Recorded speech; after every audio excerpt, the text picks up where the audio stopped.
줄 믿습니다. 오늘 송년 감사예배로 드리는 이 시간 주께서 주시는 풍성한 은혜가 우리 온 성도들의 삶에 함께할 줄 믿습니다.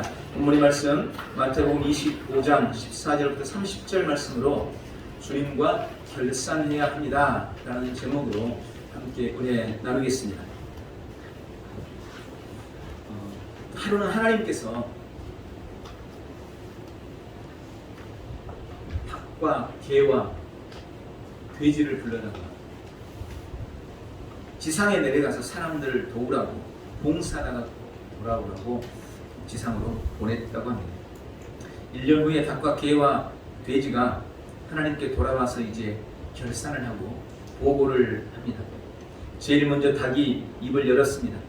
하나님, 제가 가보니 세상 사람들이 열심히 살고 있는데 그들이 시간을 몰라서 늘 고생하는 것 같았습니다. 그래서 제가 새벽마다 꼭기요 하고 시간을 알려줬습니다. 하나님이 그 닭한테 너 참 잘했다, 칭찬한다 그러면서 그에게 선물을 주셨는데 닭 벼슬을 줘. 그러니까 지금도 수탉은 벼슬을 흔들면서 자랑하면서 다닌다고 합니다. 그 다음에 두 번째로 개가 와가지고 하나님 앞에 이제 보고를 합니다. 하나님, 제가 세상에 나가봤더니 세상에 도둑놈들이 너무나 많은 겁니다. 그래서 제가 수상한 사람만 나타나면 월월 짖어가지고 도둑들로부터 우리 주인을 건강하게 보호하고 재산을 지켰습니다. 그러니까 하나님이 또 칭찬합니다. 너 참 잘했다. 그래, 네가 다리가 3개밖에 안 되는데 내가 선물로 다리를 하나 더 주마. 이렇게 해서 그때부터 개가 다리가 4개가 됐대요. 그리고 이 개는 하나님이 주신 그 다리, 선물로 받은 그 다리가 혹시 더러워질까봐 오줌을 누를 때마다 다리를 하나씩 들고 이렇게 용변을 보게 되었다고 합니다. 마지막으로 돼지가 하나님 앞에서 보고를 합니다. 하나님, 제가 세상에 가봤더니 제가 할 일은 아무것도 없었습니다. 그래서 저는 주인이 주는 밥 먹고 잠이나 자고 그러다 왔습니다. 그 이야기를 듣고 있던 하나님이 화가 나십니다. 그래서 여봐라, 걔 아무도 없느냐? 저 돼지의 주둥아리를 칼로 쳐라! 이렇게 천사가 나타나서 칼로 돼지 주둥아리를 싹둑 잘라서 지금 돼지의 모양이 돼지 코가 그렇게 생겼다고 합니다. 좀 누가 만드는 일인지는 모르지만 그럴싸하다고 생각이 되죠. 이솝우화 가운데 사냥을 잘하는 들깨 이야기가 있습니다. 이 들깨는 발이 빠르기로 소문났습니다. 늘 사냥에 성공하는 들깨였습니다. 그런데 어느 날 이 들깨가 토끼 한 마리를 쫓다가 그만 실패를 하고 말았습니다. 토끼가 죽을 힘을 다해 뛰는 바람에 들깨가 사냥에 실패한 겁니다. 그것을 보고 다른 짐승들이 놀렸습니다. 이야, 그 토끼 한 마리도 못 잡고 네가 무슨 사냥꾼의 1등이야 라고 하면서 놀렸어요. 그때 이 들깨가 그렇게 핑계를 댔답니다. 야, 저 토끼는 하나밖에 없는 목숨을 건지기 위해서 죽을 힘을 다해 뛰었고 나는 그냥 간식거리 하나 먹기 위해서 살살 뛰었으니 그런 거지. 이렇게 이야기를 하더라는 것입니다. 여러분, 당연한 겁니다. 목숨을 걸고 뛰는 자, 목숨을 위해서 뛰는 자가 간식거리를 위해서 뛰는 자가 같을 수가 없는 거죠. 죽을 힘을 다해 최선을 다하는 사람과 그저 놀이로 일하는 사람과는 그 결과도 틀림없이 다를 수밖에 없는 것입니다. 2021년도 여러분들은 어떤 마음, 어떤 자세로 뛰어오셨습니까? 죽을 힘을 다해 뛰셨습니까? 아니면 건성건성 놀이로 뛰셨습니까? 영국의 소설가 카플링이라는 사람은 충성을 다한다는 것은 특별한 것이 아니다. 눈앞에 있는 작은 일에 최선을 다하는 것이다 라고 이야기했습니다. 일의 크고 작은 것을 떠나서 주어진 일에 최선을 다하는 것, 이게 충성이라는 거예요. 존 웨슬리 목사님은 모든 일에 주님께 충성, 이것은 내 신앙의 본질이며 내 삶의 첫 번째 목적이다. 기억해라, 우리는 우리의 충성에 따라서 상을 받을 것이다. 결코 성공 여부에 따라 상을 받는 것이 아니다. 여러분, 우리가 인생에서 얼마나 성공했느냐, 이것 가지고 주님 앞에 상을 받는 것이 아니고 내가 얼마나 충성했느냐, 이것 가지고 상을 받는다고 존 웨슬리 목사님은 이야기했습니다. 요즘 미래에 대한 기대 없이 그저 하루하루 지금 현재만을 즐기고 현재에 만족하며 삶을 살아가는 사람들이 점점 늘어가고 있다고 합니다. 내일에 대한 기대가 없으니 내일을 준비한다든지 내일을 위해서 계획을 세운다든지 그럴 일이 없습니다. 그래봐야 아무리 노력해봐야 현실의 벽을 넘을 수가 없으니 그냥 오늘 하루 나에게 주어진 앞에 그냥 열심히 즐기면서 쾌락을 즐기면서 만족하며 삶을 살겠다는 것입니다. 그런 미래에 대한 기대 없이 하루하루만을 살아가는 그런 현상을 가리켜서 에서 신드롬이라고 합니다. 에서가 영혼의 문제를 생각하지 않고 그냥 눈앞에 있는 팥죽 한 그릇에 자신의 장자의 명분을 팔아버리는 것처럼 사람들이 내일에 대한 기대가 없이 그냥 눈앞에 있는 즐거움을 위해서 삶을 살아가고 만다는 것입니다. 또 인생은 한방이라는 잘못된 사고로 한탕주의에 허황된 꿈을 쫓는 사람들도 있습니다. 그런가 하면 미래에 대한 불확실성으로 모든 것을 포기해버리는 청년들이 늘어가서 3포 세대다, 또 5포 세대다, N포 세대다 이런 이야기들도 늘어가고 있고, 특별히 현실 세계에서 소망을 찾지 못하고 코로나라는 전에 없던 재앙까지 겹치는 바람에 온라인이나 가상현실 속에서만 살아가는 사람들도 점점 늘어가고 있다고 합니다. 매우 안타까운 일입니다. 누구에게나 힘든 삶은 있지만, 힘든 삶이겠지만 인생에는 절대 공짜가 없습니다. 크든 작든 중요하든 사소하든 주어진 일, 주어진 자리에서 최선을 다할 때 바로 그런 사람에게 새로운 다른 기회도 주어진다는 것을 기억해야 합니다. 최선을 다하지 않으면 새로운 기회도 찾아오지 않는 법입니다. 우리의 신앙도 마찬가지입니다. 여건이나 환경이 힘들다고 그것을 탓하고 게으름과 방종함으로 방종의 기회를 삼아서는 안 되는 것입니다. 주어진 환경 속에서 어떻게 하면 주님이 더 기뻐하실까, 어떻게 하면 주님이 더 영광 받으실까를 늘 고민하고 최선을 다할 때 그런 사람에게 주님도 은혜를 주시고 신앙이 주는 유익과 축복도 누릴 수가 있는 것입니다.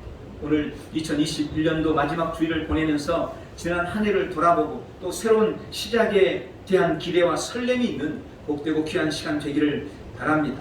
특히 저는 매해 마무리를 할 때마다 언젠가는 우리 인생의 마지막도 찾아올 텐데 라는 생각을 합니다.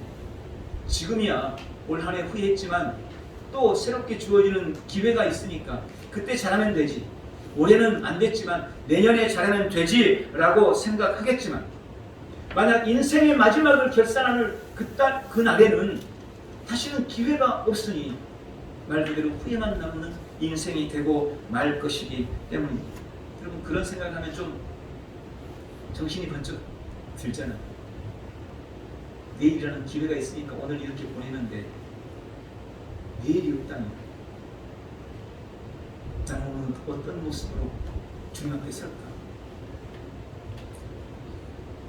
내 인생 전체를 결산한 날, 여러분 그때를 여러분들은 얼마나 생각하면서 삶을 살아가시니까. 그런 의미에서 오늘 우리가 지난 한 해를 돌아보는 시간을 갖는 것은 매우 중요합니다. 오늘 주님이 주시는 이 말씀, 이 예화, 주님이 하셨던 이 비유의 말씀을 통하여서 우리 주님이 주시는 약속을 깨닫고 새로운 내일을 준비해 나가는 복되고 귀한 시간 되시기를 축복합니다. 오늘 본문에 보니까 주님은 누구나 주님과 결산할 때가 올 것이라고 말씀하고 계십니다. 누구에게 주님과 함께 인생을 결산할 때가 오고야 마는 것입니다. 오늘 본문에 기록된 이 달란트 비유는 바로 그것을 우리에게 말씀해 주고 있습니다. 그리고 그 결산은 맡겨진 달란트를 대하는 우리의 태도에 대한 결산인 것을 오늘 말씀이 우리에게 보여줍니다. 저는 종종 인생을 대하는 두 가지 태도에 대한 말씀을 드립니다. 어떤 사람은 인생을 여행으로 여기고 삶을 살아갑니다. 그런데 어떤 사람은 인생을 출장으로 여기고 인생을 살아갑니다. 여러분은 어떤 류의 사람입니까? 여러분의 인생이 여행이라고 생각합니까? 아니면 출장이라고 생각했습니다. 앞에도 말씀드린 것처럼 어떤 사람들은 인생을 그저 즐기는 것에 목표를 두고 목적을 두고 거기에서 삶을 살아. 이런 사람들은 인생을 여행이라고 생각하는 사람이겠죠. 한 번 사는 인생 마음껏 즐기고 마음껏 누려야지. 그래야 후회가 없지. 오늘 행복하지 않은데 뭐 어떻게 내일 행복해. 말은 그럴듯해 보이지만 여러분, 이 안에는 엄청난 위험이 도사리고 있다는 것. 그리고 그것은 주님의 뜻과 섭리에 반하는 것입니다. 우리 인생은 그저 이유 없이 목적 없이 그냥 즐기라고 이 땅에 보내준 인생이 아니에요. 하나님의 분명한 섭리와 목적과 의도를 가지고 주님께서 주시는 사명을 가지고 이 땅에 존재하고 있다는 것을 기억하셔야 됩니다. 그런 의미에서 우리 인생은 그저 인생길이 아니라 그저 여행길이 아니라 출장길인 것입니다. 출장은 잠시 왔다 가잖아요. 그리고 그에 대한 성과를 가지고 평가를 받겠죠. 우리 역시 마찬가지인 겁니다. 이 땅에 출장 왔다가 이제 돌아가는, 그리고 그 앞에 그때 주님과 함께 결산을 하게 될 것이라는 것입니다. 아멘. 그것을 정확하게 말씀해 주는 것이 바로 오늘 이 달란트 비유입니다. 오늘 본문에 보면 주인이 멀리 탐구해 가면서 자신의 종들을 불렀습니다. 그리고 각각의 재능대로 달란트를 맡깁니다. 한 종에게는 5달란트, 또 한 종에게는 2달란트, 그리고 한 종에게는 1달란트였습니다. 그리고 오랜 후에 주인이 다시 돌아와서 제 종들과 결산을 하고 있습니다. 여러분, 이것은 바로 우리 인생의 이야기입니다. 우리 자신의 이야기입니다. 주님은 우리 각자에게도 각각 그 재능대로 합당한 달란트를 주셨습니다. 그리고 그에 대해서 결산할 때가 올 터이니 충성하라고, 최선을 다하라고 말씀하고 계시는 것입니다. 오늘 본문에 나오는 이 1달란트는, 여러분, 1달란트 하니까 우습게 보면 이 1달란트는 당시 노동자 한 사람이 매일 일해서 한 푼도 안 쓰고 20년을 벌어야 할 금액입니다. 20년 한 푼도 안 쓰고. 제가 이걸 한번 한 달에 250으로 계산을 해봤습니다. 한 달에 250 해서 20년을 모았더니 6억이 되더라고요. 6억. 그러니까 이 1달란트는 최소 6억, 많게는 10억까지 정도 되는 엄청난 금액인 것입니다. 여러분, 이것이 우리에게 주는 의미도 있습니다. 어떤 인생이든지 달란트가 없는 인생은 없고, 그리고 그 달란트의 가치는 결코 가볍지 않다는 거예요. 즉, 가치 없는 인생은 단언코 없습니다.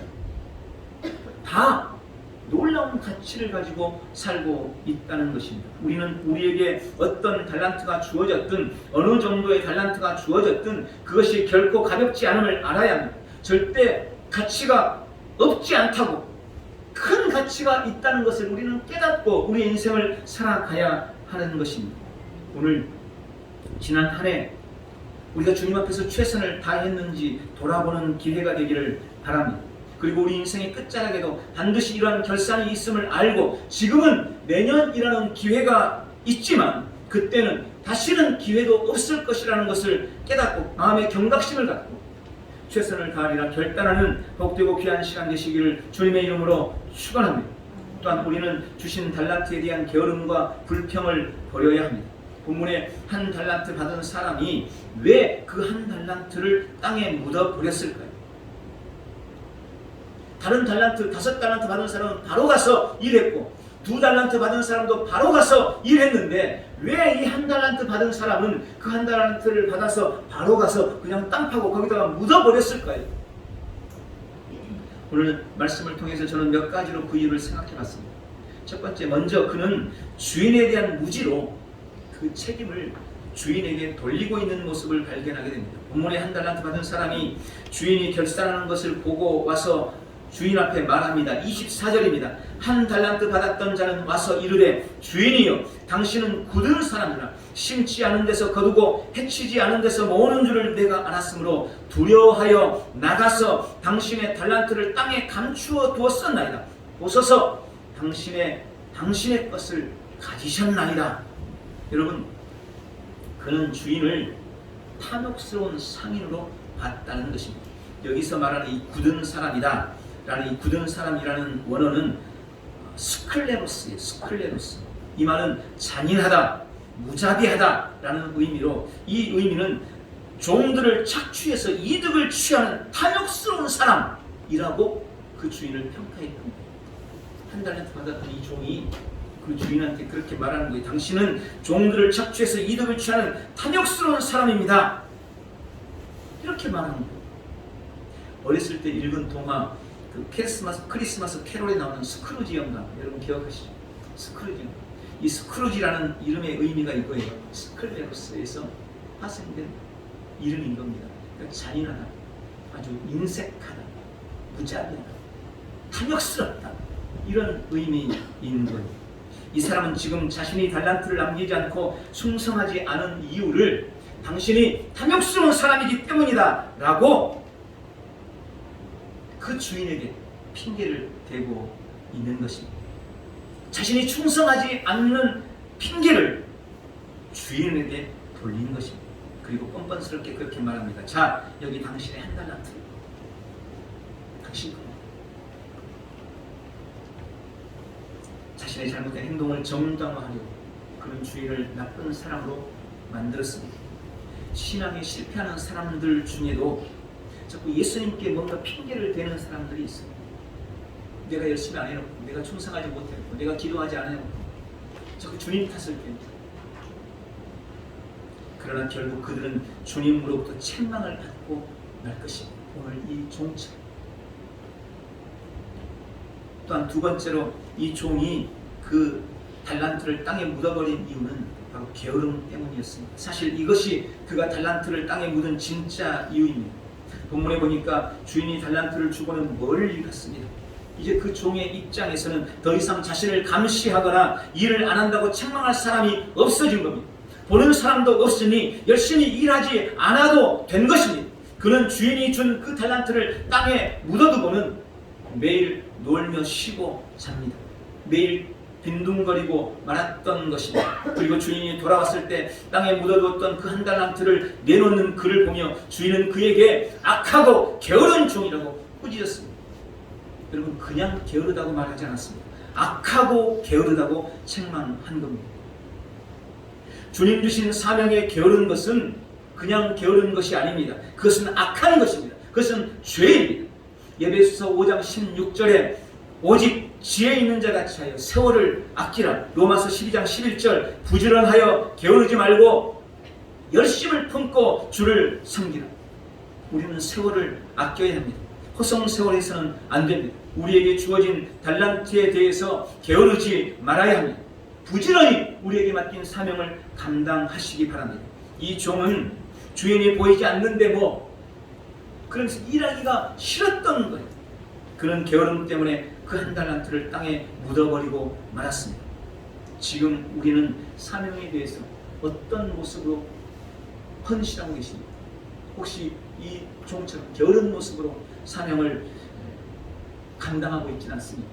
우리 안에 모든 게으름을 버리고 최선을 다해 사명을 감당하는 복된 성도들이 되시길 바랍니다. 세 번째로 그가 달란트를 땅에 묻어버린 이유는 달란트에 대한 불평 때문이었습니다. 세 사람이 달란트를 받았어요. 그런데 다른 종들한테는 자기보다 더 많은 달란트를 준 겁니다. 한 사람에게는 5달란트를 주고 한 사람에게는 2달란트를 줬는데 자기한테는 꼴랑 1달란트를 준 거예요. 그 사람은 지금 그것 때문에 불평을 하고 그것 때문에 그 달란트를 땅에 묻어버린 겁니다. 자신이 받은 달란트를 그는 겨우 1달란트, 꼴랑 1달란트, 달랑 1달란트라고 생각했던 겁니다. 자신의 능력이나 재능, 그것을 그 1달란트를 맡긴 그 주인의 뜻을 살피기보다는 다른 사람이 자신보다 더 가진 것을 보면서 불평했습니다. 왜 나만 이렇게 적게 주느냐고 마음에 앙심을 품은 겁니다. 우리의 신앙과 삶에도 이런 일들이 매우 허다하게 벌어지고 있습니다. 여러분, 우리는 주님으로부터 각각에 맞는 달란트를 받았습니다. 그런데 우리는 우리의 달란트의 가치를 매길 때 너무나 쉽게 다른 사람과 비교해버립니다. 주님이 오직 나에게만 주신 절대적인 가치를 다른 사람의 것과 상대적인 비교를 하면서 스스로 그 가치를 폄하하고 불평하고 마는 것입니다. 여러분, 불은 불대로의 가치가 있고 물은 물대로의 가치가 있습니다. 불이 더 가치 있냐 물이 더 가치 있느냐, 이것을 서로 비교하면서 상대에 대해서 열등감을 갖는 것은 매우 어리석은 일인 것입니다. 목사는 목사대로, 집사는 집사대로 각각의 가치를 가지고 있는 것입니다. 오늘 보면 15절에 주님은 그것을 명확하게 말씀하십니다. 각각 그 재능대로. 이 말씀은 서로 비교 대상이 아니라는 겁니다. 각각에 맞게 주었다는 것입니다. 그리고 말씀드린 것처럼 그 한 달란트가 결코 적지 않습니다. 그런데 다른 사람과 비교했기 때문에 그것이 적게 보이는 겁니다. 내 것이 적다고 생각하니 불평하게 되고 결국 사명을 망치는 일생의 실패자가 되고 마는 것입니다.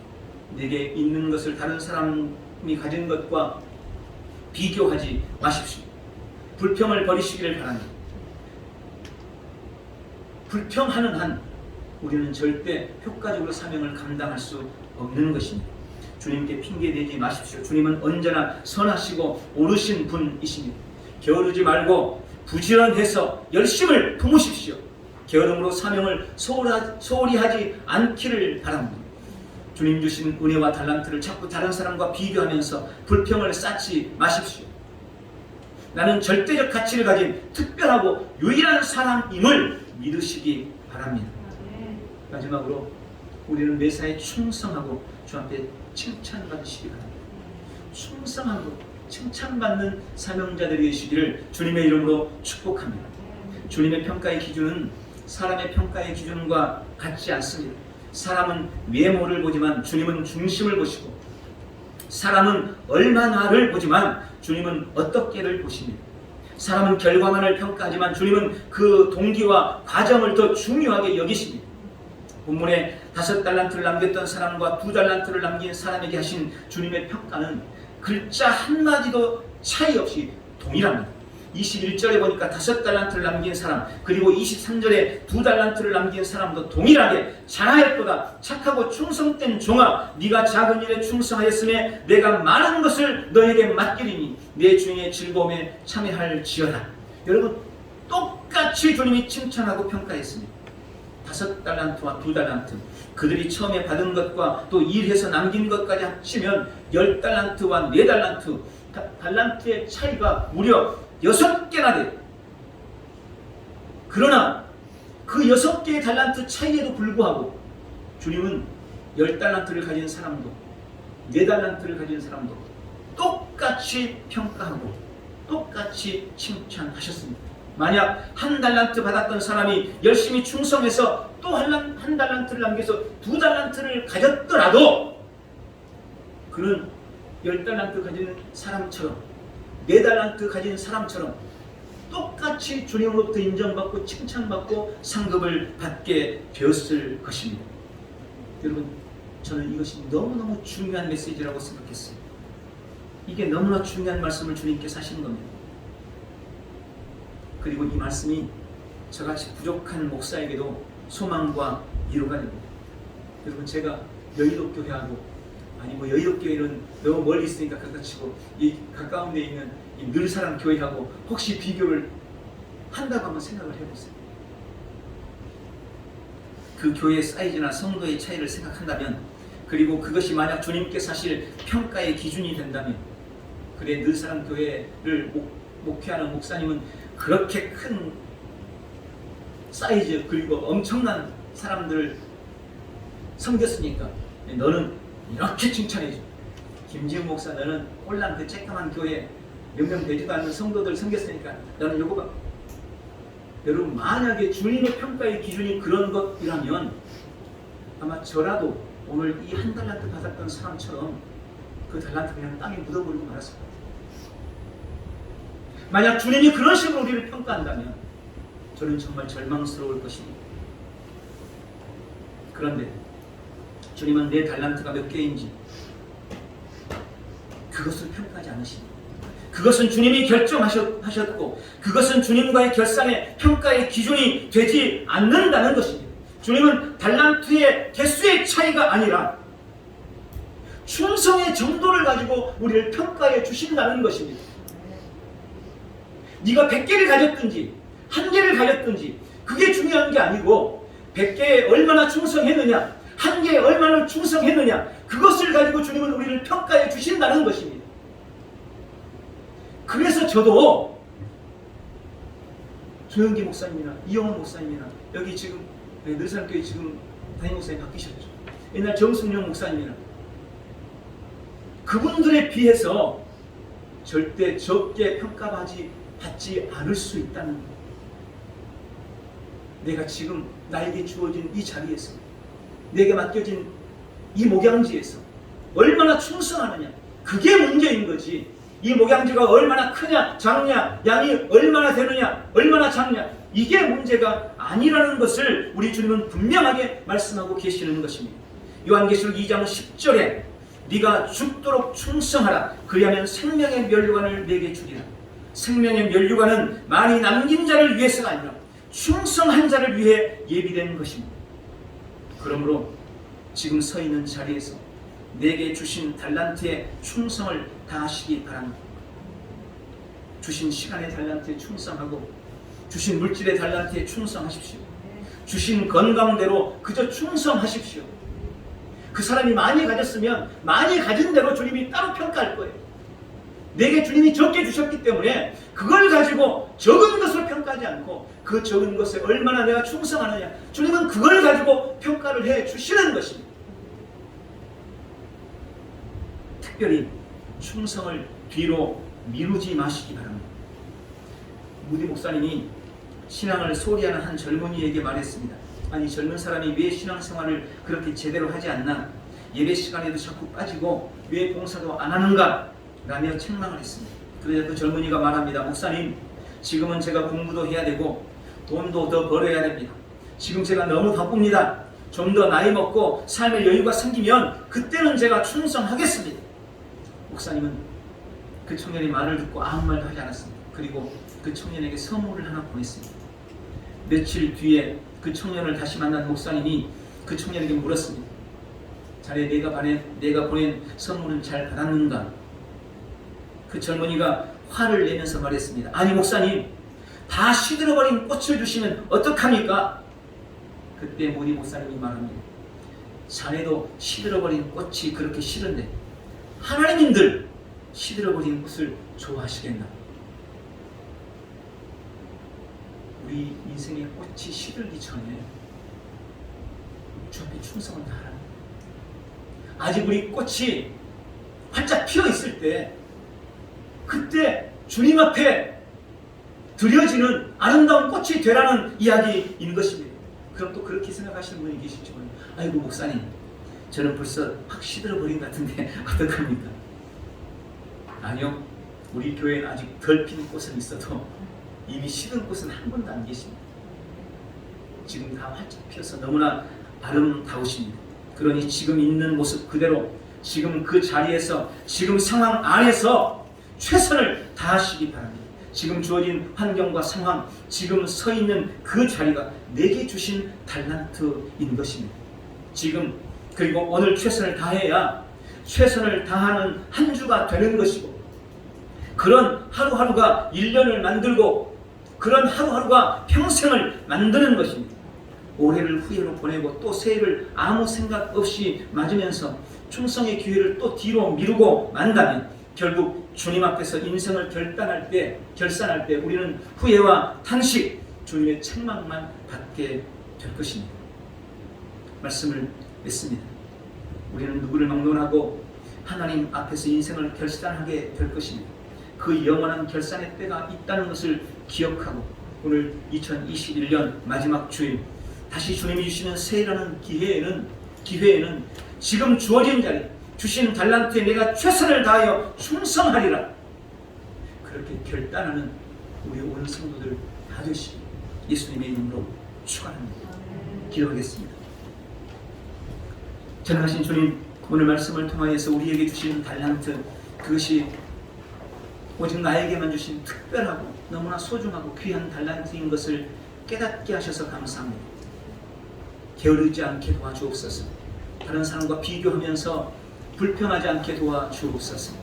내게 주어진 환경과 상황 안에서 최선을 다하고 그것으로 나를 평가하실 주님을 기대하며 늘 충성하는 복되고 귀한 성도들 다 되도록 역사하여 주시옵소서. 예수님의 이름으로 기도하옵나이다. 아멘.